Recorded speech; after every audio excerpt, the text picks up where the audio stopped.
तथ्यभित्तिक कथा उपस्थापन करवा जड़े विधायक दायित्व जड़े वरिष्ठ विधायक मैंने जो तथ्यभित्तिक कथा रखुना विभ्रांतिकर कथा रखुच्च निश्चित भाव में ग्रहणीय नुहे समाज में आपड़ चाषी कथा कहते चाषी देहर निआ लगी जदि ओडिशार चाषी संख्या 13,50,000 विजु जनता दल सरकार थिला बेले पंजीकृत होते जदि आसिक 20 लाख पहुँचले तेना कौन चाषी देहर निआ लगी जदि आपड़ कहे जे चाषी मैंने जो धान बिक्री करके जो पैसा पाउले सेटार सीधा सड़क 10,000 कोटी वृद्धि होगा यहाँ कौन चाषी देहर निआ लगी चाषी यदि 10,000 कोटी पाइले चाषी देहर तो निआ लगे आउट किड लगे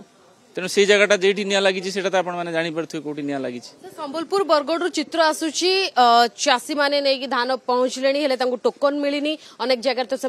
पंजीकरण भी है जिलापाल ऑफिस से घेराव कर असुविधा आप सामना को आसला देखो ये सब पॉलिटिकल ड्रामा आपड़ एक गत वर्ष से कहते तो आप संबलपुर बरगढ़ चाषी ड्रामा कर ना ना ये चाषी करूना ये पॉलिटिकल लीडर मैंने जानते बर्तमान विधानसभा चलती इटी गोटे प्रसंग को अप्रसंग को प्रसंग करने व्यवस्था कर मत कहतु टोकन पाइबा कथा टोकन केतले पाती आपण जिले में जिते डिस्ट्रिक्ट लेवल प्रोक्योरमेंट कमिटी बसे सेटा सारा ओडिशार विभिन्न जिले विभिन्न दिन में धान किणा हुए एका दिन आरंभ हुए कारण धर आम उपकूलवर्ती जिला आम माटी सुखी नाम डिसेम्बर 25 किणु तो डिसेम्बर 25 पाखापी मसे अच्छी और कई चाषी भी धान अमल करना भी जे मैंने धान ओदा अच्छी उपयुक्त संख्यक धान बर्तमान सुधा अमल होना तार जो गोटे क्षेत्र हो गोटे क्षेत्र होना तो ताको यदि पूरा टोकन आसला सी दब केमती तेणु जेबे जो जिले में जेबे धान किणा डेट हुए तार 7 दिन पूर्व टोकन आसे यहाँ से जानना एवं धान टोकन आसला 7 दिन पूर्व आसे और से दिन पाखे धान किणा जाए तो जिले में जो डिस्ट्रिक्ट लेवल प्रोक्योरमेंट कमिटी है से विधायक मैंने मेम्बर थे तो से विधायक मैंने से मेम्बर मैंने उपस्थापन करा ना आम डिसेम्बर 25 नहीं आम नवेम्बर 20 किणवा कि नवेम्बर 25 किणवा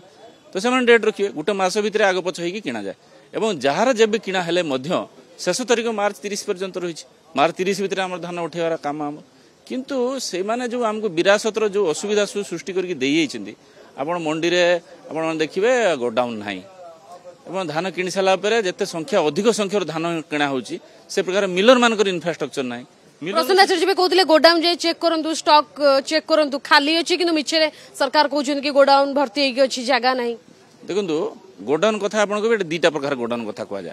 गोटे है जो समवाय विभाग प्रथम धान प्रोक्योरमेंट कर गोडाउन कथा तापर धान किणी सारे जिते मिलर मान नौ गोडाउन रखा कथा